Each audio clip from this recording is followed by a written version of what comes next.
Bonjour estimés abonnés de la chaîne Agro-Pastorale Rentable en Afrique. Nous sommes heureux de vous retrouver au travers de notre chaîne pour parler de l'agriculture de l'élevage.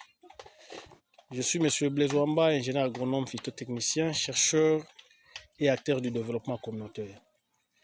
Alors, avant de pouvoir parler de notre sujet de ce matin, nous vous demandons de vous abonner, de partager et surtout de liker nos différentes émissions.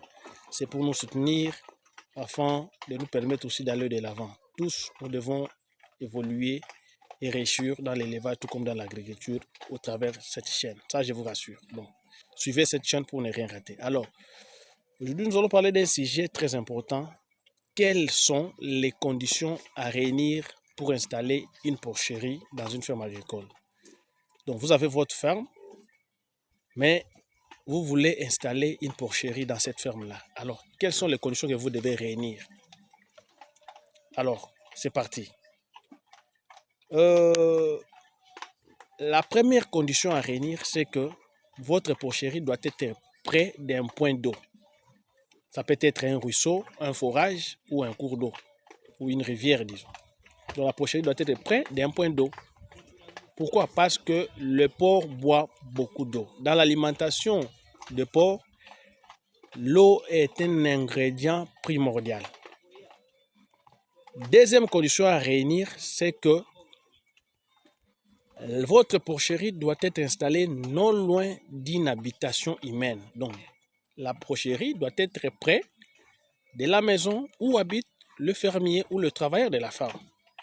Ceci, c'est pour assurer la surveillance, l'alimentation de ce porc et aussi l'entretien de ce porc. Donc, l'entretien de ce porc doit être fait ou assuré par ceux qui habitent la ferme. Alors, votre porcherie doit se situer non loin de l'habitation.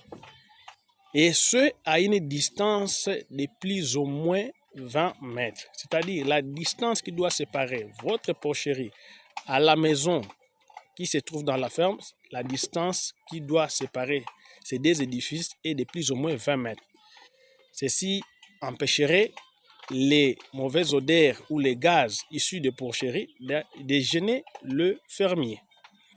La troisième condition à réunir, c'est que votre porcherie doit être installée dans un environnement sain ou assaini. C'est-à-dire, beaucoup de gens pensent que comme les porcs, faire l'élevage du porc, c'est laisser les porcs dans la saleté. Non.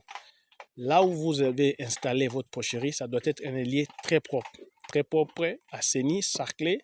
Ceci éviterait à vos porcs ou à vos troupeaux le problème sanitaire. La quatrième condition à réunir, c'est que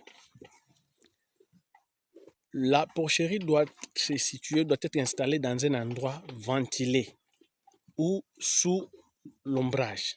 C'est-à-dire l'endroit ventilé, c'est-à-dire là où l'air circule librement. Ceci pour permettre une bonne aération au niveau de la porcherie et une bonne fraîcheur au niveau de la porcherie parce que le porc n'aime pas trop de chaleur. La cinquième et la dernière condition à réunir, c'est que votre porcherie doit être dotée d'un personnel qualifié et compétent. Alors, pour le personnel ici, je fais allusion à un vétérinaire compétent, à un vétérinaire qualifié. Celui-là ou ceux-là, le vétérinaire, seront à leur tour associés aux ouvriers ou aux travailleurs qui sont aussi doués en l'élevage de porc. Voilà. Lorsque vous réunissez ces 5 conditions, vous pouvez vous lancer dans l'élevage de porc sans problème et les résultats vous seront satisfaisants. Merci. Surtout, nous vous demandons de vous abonner, de partager et d'aimer nos différentes émissions. Abonnez-vous à notre chaîne Agro-Pastorale Rentable en Afrique pour ne rien rater. Merci. Bye bye.